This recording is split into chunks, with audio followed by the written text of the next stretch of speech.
Hello and welcome to Civic Voters Education 2023, right here on ASU Television. I'm Adams Momo.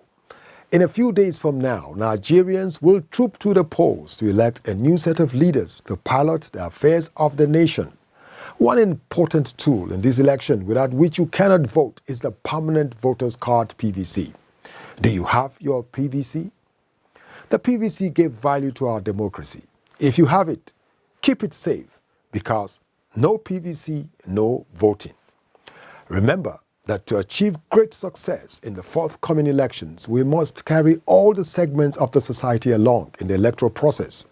Voter and civic education are necessary to ensure that everyone understands their rights, their political system, the contest they are being asked to decide, and how and where to vote.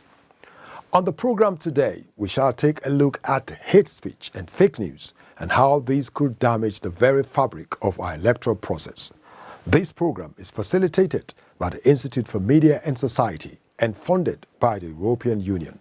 The content of this broadcast do not reflect the views of the Institute for Media and Society, nor that of the European Union. The INEC Bimodal Voter Accreditation System, BVAS, will be used for verification and authentication of voters on election day. On arrival at the polling unit on election day, an eligible voter will present his or her permanent voter card (PVC) to the INEC official for identification. The INEC official shall collect the permanent voter card from the eligible voter and proceed to identify the voter by entering the voter information on the PVC into the election dashboard on the BVAS equipment to activate the process of verification. If an eligible voter is genuinely registered and belongs to the designated polling unit, the BVAS will identify the voter. The poll official will proceed with verification and authentication by tapping on the found Verify fingerprint icon to activate the fingerprint scanner and request the voter to place his or her finger on the fingerprint scanner to verify and authenticate the voter. If the fingerprint scan is successful, the BVAS will display it. If the fingerprint scan fails, the BVAS will display, and the poll officer will proceed to tap on the Verify photo icon to activate the photo camera to continue with facial authentication and request to capture the voter's facial photograph. If authentication is successful, the BVAS will display. If authentication is not successful, the BVAS will display. Upon successful verification and authentication using the BVAS, the eligible voter will be allowed to proceed and cast his or her vote.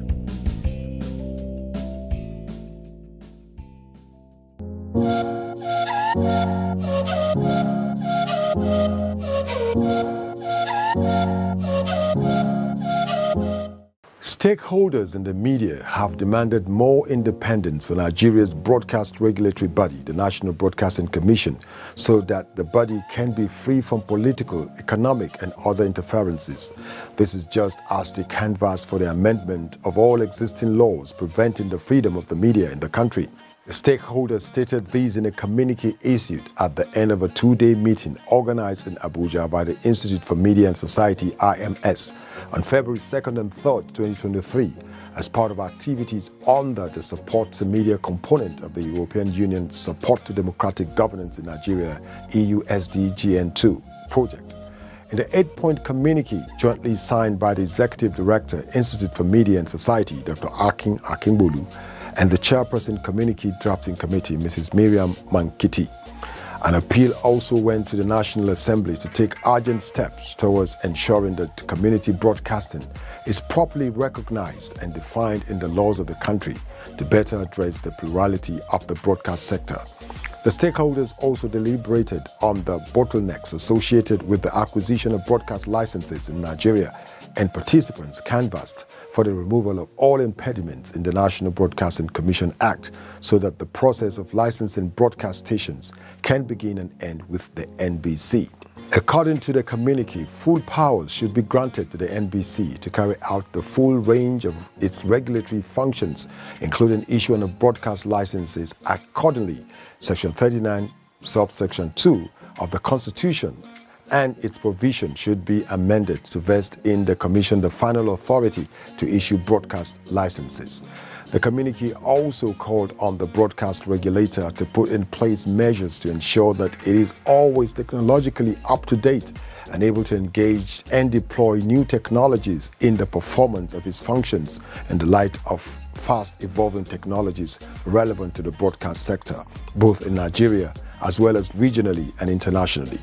The conference, with the theme Conversation between industry stakeholders on issues in broadcasting legislative regulatory frameworks, was attended by different stakeholder groups, including the media industry unions and associations, national legislature, regulators, civil society organizations, media professionals, managers and owners, as well as journalism and media training institutions.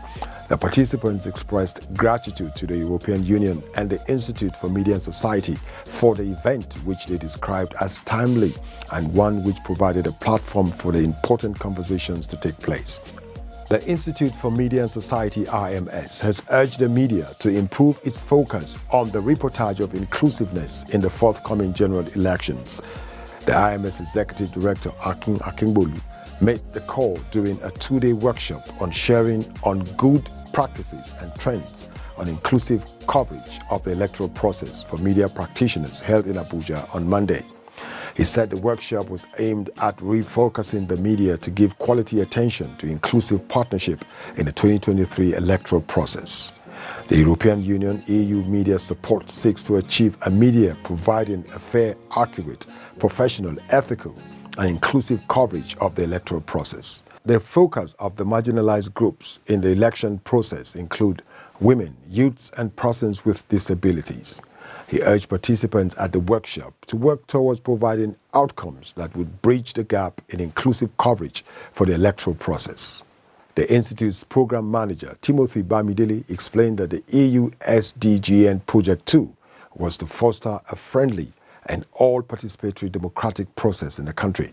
The EU SDGN Program 2 is funded by the European Union. The program, in its design, is broadly targeted in response to the recommendations of the EU Electoral Observation Mission and anchored on the priorities of the Nigerian government. These priorities were recently reinforced in the 2021 EU-Nigerian Joint Ministerial Roadmap. The duration of this program is 5 years. Bamidele said the EU SDGN project for media support was to address the challenges media practitioners face during the coverage and reportage of inclusiveness during the electoral process. One objective of the activity of the action is to foster a functioning, pluralistic, inclusive, participatory, and representative democracy in Nigeria. And the outcome of this action is to, one, improve the quality of electoral administration in Nigeria, to strengthen capacities for legislative and judicial reform in compliance with democratic principles and standards.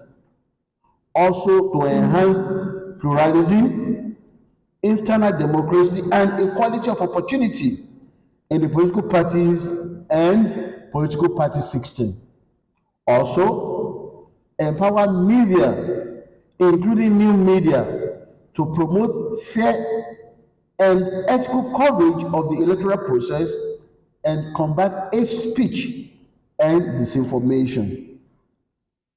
Also, to enhance participation of women, youth, and other marginalized groups in the political process. Also, to empower civil society organizations and relevant agencies to demand greater transparency and accountability in the electoral and decision-making process and promote greater citizens' participation. According to him, IMS, in a bid to promote inclusiveness in the electoral reportage, has empowered 60 women journalists with digital storytelling skills. Professor Abigail Ogwezi Indisika of University of Lagos, a facilitator, urged the participants to take advantage of the conversation to redefine programming content. Research and monitoring data, that's the baseline for inclusive coverage of electoral process. And this is imperative because we're in the era of evidence-driven development. And so we want to know what the picture is, what are the issues, and from there tease out the way forward. So I will encourage us that as our colleague will come on stage to present the research findings, that we listen very carefully so that we can identify the key issues that we're going to focus on in terms of programming and production.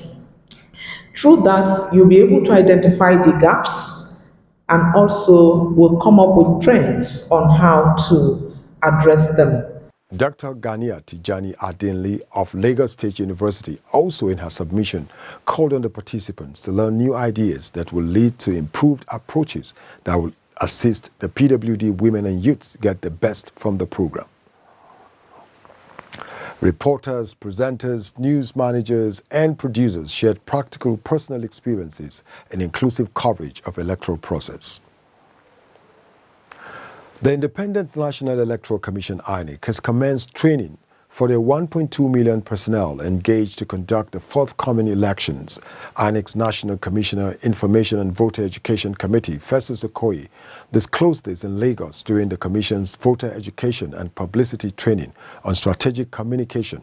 Okoye noted that the training has become important against the backdrop of the coming into force of a new electoral legal framework for the conduct of the elections and the Commission's commitment to infuse technology in the electoral process. He said that the Commission has also beefed up security at its state and local government offices where sensitive materials for the 2023 general election will be kept 1 week to the poll. Stakeholders in the media industry have advised journalists planning to cover the forthcoming general elections to prioritize their safety. The stakeholders who spoke separately during a training for journalists on peaceful and non-violent elections organized by Corporate Accountability and Public Participation Africa, CAPA, in Ibadan, Oyo State, insisted that no news report is worth a human life. Resource persons at the training advised journalists to be mindful of their safety and security before, during, and after the 2023 general elections. Executive Director of CAPA, Akimbodi Oluwafemi, in his address, thanked the European Union delegation under the EU Support for Democratic Governance in Nigeria Phase 2, EU SDGN2, for supporting the training. A civil society organization, Yaga Africa, has advocated for affirmative action to be included to free Nigerian youths from financial burden of the highly monetized electoral process.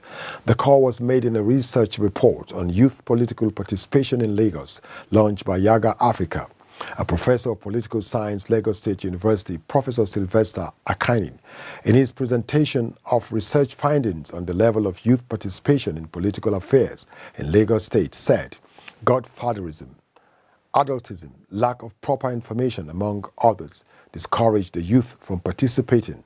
Akin called on all stakeholders to free the youth from the shackles of political slavery through policy advocacy, planning, and sound decision-making. A non-governmental organization, Electoral, has expressed worry over politically motivated killing of women active in politics ahead of the 2023 general elections. Chief Executive Officer CEO Electoral, Ibijoke Faburudi, who raised the concern while presenting a new report titled Election Security Assessment, A Gender Perspective, pointed out that the bane of the Nigerian political space has been low representation of women when compared to other countries. The report pointed out that the perpetrators of violence against women politicians have been able to carry out their dastardly acts with impunity and none brought to book, as it gave examples of women leaders who were killed in Kogi and Kaduna states, where the violence is physically, psychological, and emotional. The Independent National Electoral Commission has launched an investigation into the alleged extortion of registered voters in Enugu by one of his staff in the just concluded collection of permanent voter cards. In a video that has now gone viral, an unidentified official of INEC was seen demanding money before issuing the permanent voter cards to their owners. He said the money was for her transportation to the local government from where they were supposed to pick up the cards. Chief Press Secretary to the INEC Chairman Rotimi Oyekomi, in a chat with newsmen, said the commission is investigating the matter.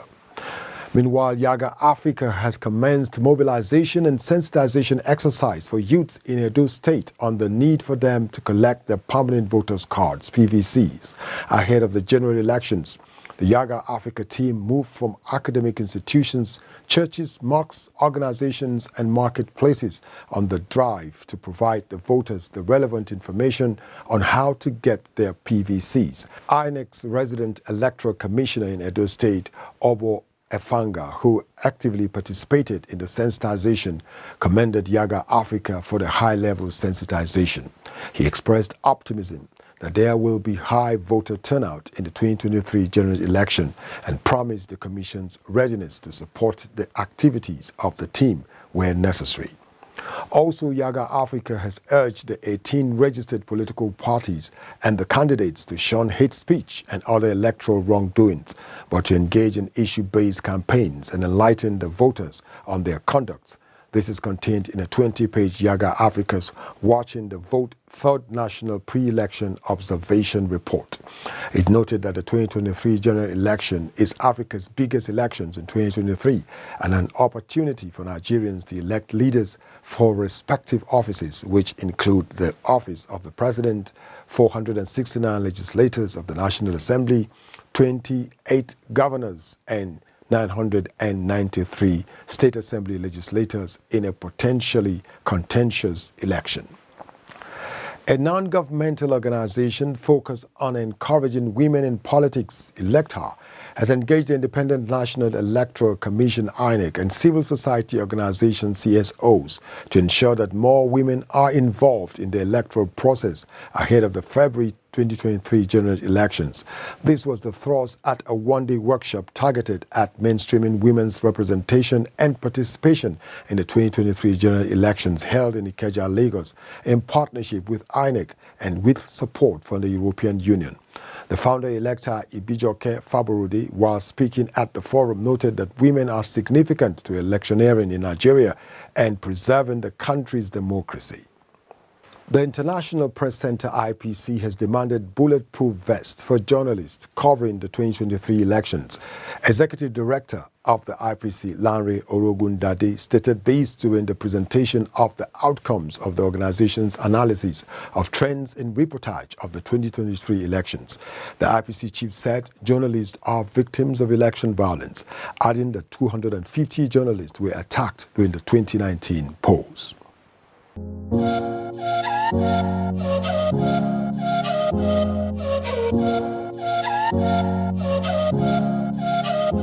I know they follow anything I see online.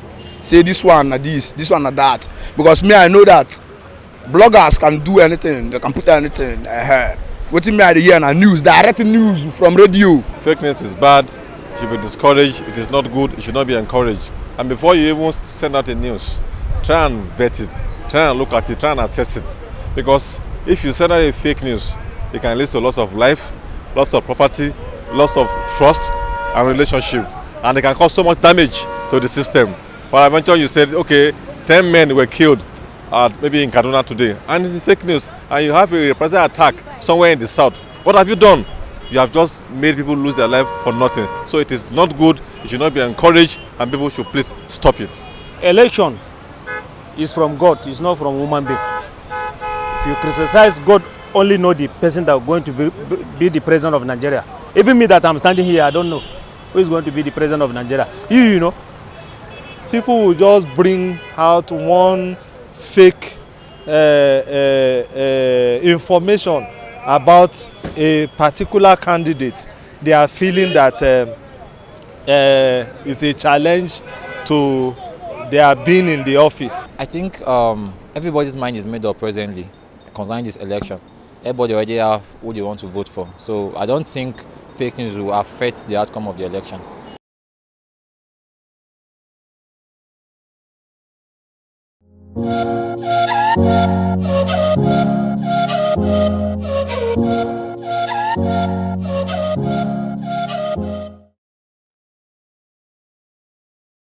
Yiga Africa is a trusted partner with Facebook and Meta.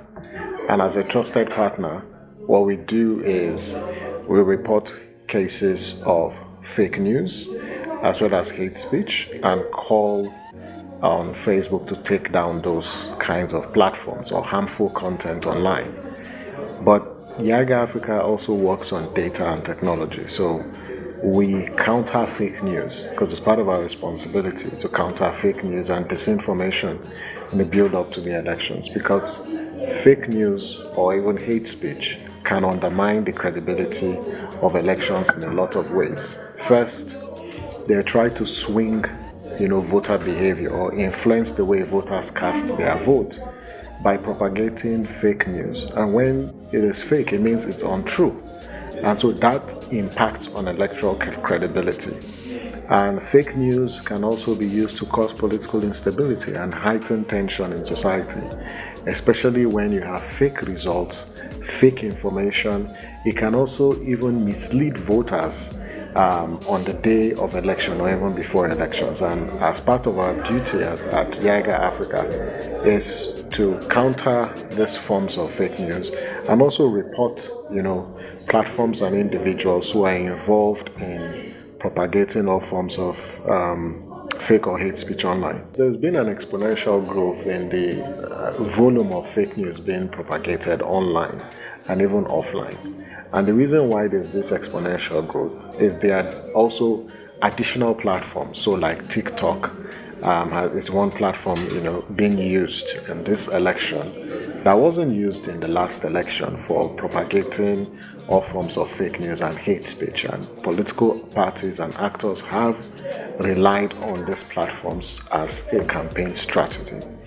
If you look at the amount of bot accounts on whether Twitter or other platforms, it's also increased. And just recently, Twitter took down some bot accounts. And these bot accounts try to make issues trend online just to give a sense that a particular issue or a particular individual is enjoying some popular support. But if you check the handles of most of the candidates involved in this election, within a short period of time, some of them have had over 1 million followers or hundreds of thousands of followers. And you can just clearly see that they are mainly bot accounts which are just used to create the impression that they are gaining popular support online. So these are some of the issues that we're grappling with. And we've also seen how traditional media platforms take fake news from social media platforms and then bring them to traditional media, and that has created a lot of confusion in the space. And recently that happened where a fake information was put online and then a particular TV station took the information, and that ended up creating confusion, and it landed them in trouble, and they were fined by the regulatory agency, and there was also threat of litigation against the media institution. And so the best response to this is we have to be circumspect and careful with the kind of information that we consume from social media platforms. And the antidote is to verify, and verify. Once you receive an information, the first question you should check is what's the source of the information. So first, identify trusted sources of information and news. Note the web links, note the addresses and the platforms, because purveyors of fake news and misinformation often do what? They clone these accounts and these links and make them seem real, but they're actually not real. So you have to be circumspect. That's why we say shine your eyes before you consume any information or share any information. The second thing is you have to verify information. Sometimes when you see information there, you can clearly see that they are untrue. And so you have to exercise your own intuitive abilities. You activate your intuitive abilities, but also ask questions. There are platforms for verifying fake news and information, and there are institutions that are involved in fact checking. So they fact check and they share those information. So it's also important that you also know these platforms and try to do what? To fact check the information. There are some things like breaking news that you see, and sometimes they are not actually authentic news. They are shared by some very fake platforms that have been flagged by different regulatory sort of platforms that they are fake. When you see breaking news, just wait first. Do not be in a haste to want to break information. Just chill and see if that same information has been reported by another media house or by another institution. And once you get an information claiming to come from a particular institution or particular person, go to their social media platform to check if they actually posted the information. And this is why you have verified handles on different social media platforms, so you know that this information is coming from the credible and authentic source. The last, I would say, be careful the kind of information that you share, either on WhatsApp or as text messages, where you keep forwarding messages you get from a particular group or from a particular WhatsApp account. Don't always be in a haste to forward messages to multiple people. Always verify the information before you share. People want to win elections at all costs, and so they appropriate every kind of tools just because they want to secure political power. So that's one. Two, they are just mischief makers who are just not interested in the peace and stability of our country, and they would go to any length to cause chaos or confusion, because when there's chaos, when there's instability, they are top beneficiaries. So that could also account for some of the reasons. The third one is just ignorance, and people don't know the fact that fake news is actually a menace within our society, and you can tell that the way people actually buy and subscribe and really trust, some fake media platforms, despite they being flagged as fake. And it just tells you that we need more public orientation, more public sensitization on how to identify fake news, on the platforms they can verify information, but also how they can report where there is fake news or hate speech propagated by any individual. That the elections cannot be successful if you don't show up to vote. Not voting, sitting at home, will not do Nigeria well. Nigeria is in a very critical moment, so please come out, cast your vote, believe that your vote will count. But when you vote at the elections, we urge you to stay back if the place is safe, to watch the process, because your vigilance is what will make the elections and your votes count. And I want to also urge, political parties and their actors to play by the rules. Clearly, most of them are not interested in fair competition or credible elections. And it's very sad that they are exploiting several loopholes and they are doing their best to manipulate the elections. But Nigerians need to enforce, the democratic right that they have to prevent any form of election manipulation in this election. But believe that with the BVAS, with the IREV, your votes will count. But it can only count if you show up on the day of election. That's the size of today's episode of the program Civic Voter Education. Remember that for an election to be successful and democratic, voters must understand their rights, responsibilities, and must be sufficiently knowledgeable and well-informed to cast their ballots that are legally valid. I'm Adams Momo. Join us in the next episode. This program is facilitated by the Institute for Media and Society and funded by the European Union. The content of this broadcast do not reflect the views of the Institute for Media and Society, nor that of the European Union.